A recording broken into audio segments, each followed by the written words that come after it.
Name's Randolph. I'm the manager. We're looking for Rose. Works as a waitress down at the diner. Rose, sure. Nice girl. Who wants to know? I'm Alan Wake. The writer, huh? I heard on the radio you were visiting. Well, I'll show you her trailer. That Rose, she's a nice girl. Always pays her rent on time. As I was saying, Al, I found all sorts of weird stuff from the local newspaper's archives. This place is crazy. Disappearances, mysterious deaths, urban legends come true, and, get this, most of this stuff takes place around Cauldron Lake. Well, you ain't wrong, mister. The Indians thought the lake was a doorway to the underworld. I'm the God-fearing type myself. I don't hold with that sort of thing. Yeah, okay. Anyway, there was an island there owned by a guy called Thomas Zane.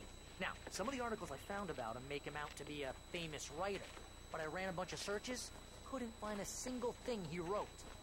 Zane was heavily into diving, so much so that the place came to be called Diver's Island. But the volcano under the lake erupted in 1970, and Zane went down with the island.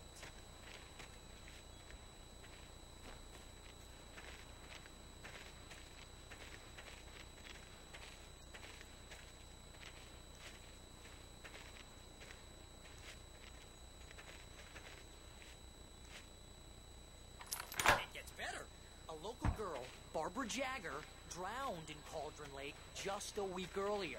They were lovers. Sure, Jagger's a local spook story.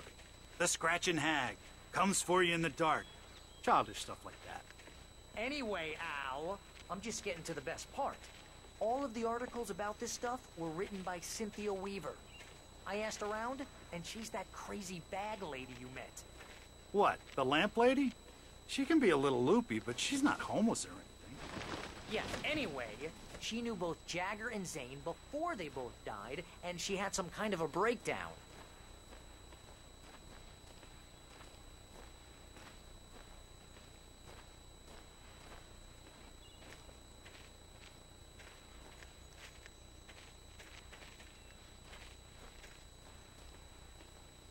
Well, mister, this here's Rose's trailer. You mind me asking what you want with her? We're just here to talk to her, pal.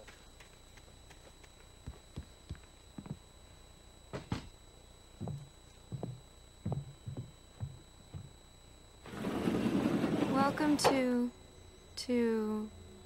Oh dear, Mr. Wake. I'm so glad you're here. Rose, you have my manuscript? Oh. Oh, yes. Yes. Please, come in.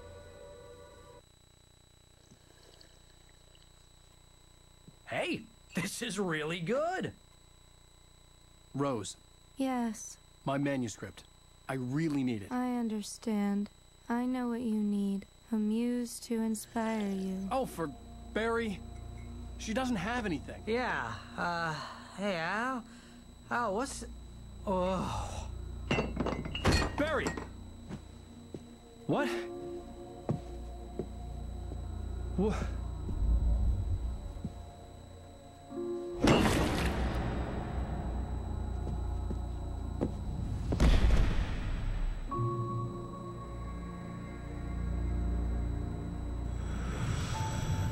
It's coming for you, hiding in my barber's skin. I'm too weak to stop it. You must turn the lights on. I promised I'd come visit you and your lovely wife. You must finish what you started. I insist. You must turn the lights on.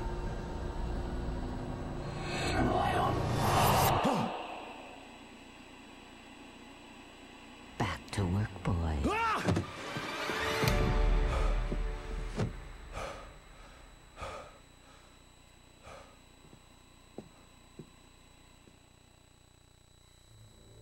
I felt nauseous, hungover. Only anger kept me going. I can't tell reality from dream anymore, but it seems I have an imaginary editor to help me. She's an old woman in a funeral dress. I call her Barbara Jagger. She's very strict. I'm writing faster and faster. My manuscript is being heavily revised. The edits are getting very aggressive, and each day there's less of me and more of her. I hate it, but I know she's right. She promises me I can save Alice this way. She knows more of this than I do. About the complex incantation I'm attempting. About this place. She's worked with another writer under similar circumstances, Thomas Zane. The genre of the story seems to be shifting. It's turning into a horror story. I'm getting close. I can feel it.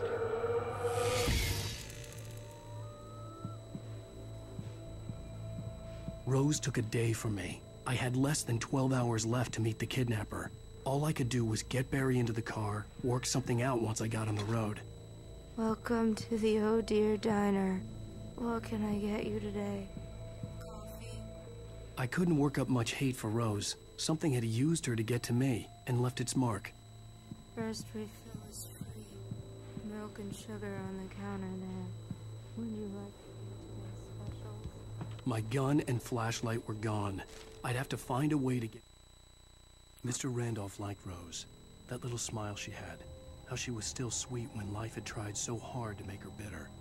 It wasn't any of his business what she did in her trailer. But those strangers, the writer and his smart-ass sidekick, looked like trouble. And they'd been in there for hours, way past her normal bedtime. He reached for the phone and called the sheriff's station. Barry into the car as quickly as possible. There was no time to waste.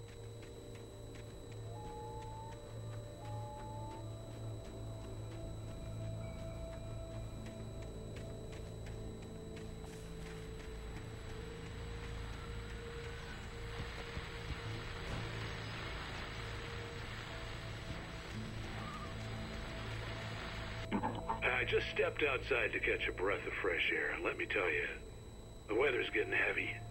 Nights like this make me especially glad I'm here talking to you and not home in bed. Once the weather takes a turn like this, I can't sleep at all.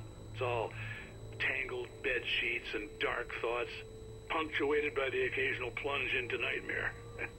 Is it just me? Well, perhaps it is. But I hope I can make the night a little bit easier to get through. Caller, you're on KBF FM. Hey, Pat, it's Walt Snyder. What's on your mind, Walt? Well, I ain't the way you are, but, well, I can't sleep either, you know? I just been staring out the window here, trying to make sense of it all, but, I ain't been drinking either, you know? I just... Well, you sound like a man with a problem, Walt. I had a, argument with Danny. You know Danny, and, then I got in trouble with the law, you know, and, I'm just, well... I heard something like that, Walt. Yeah, well, you know, Danny's my best friend, and, they let me out on bail today. And now I'm just alone here at the window, you know, waiting. Man, and there's something in the air tonight, man. I was just outside looking up at the sky above our broadcast tower thinking the same thing. What are you waiting for, Walt? I don't know. You know, something's gonna happen. You know, I think I better go.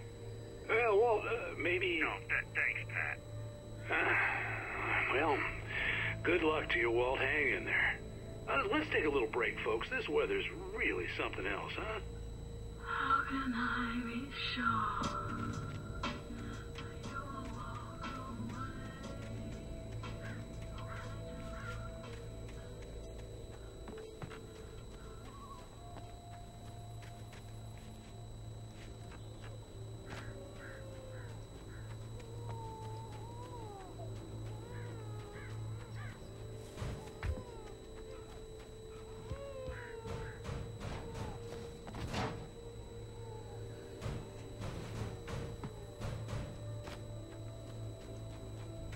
Oh, you're gonna get it now.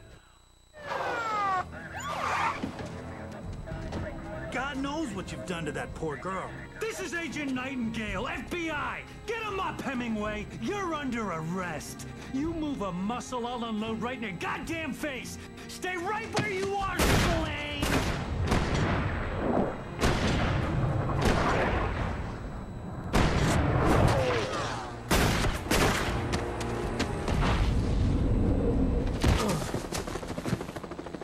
What art? I'm standing right here, you goddamn maniac!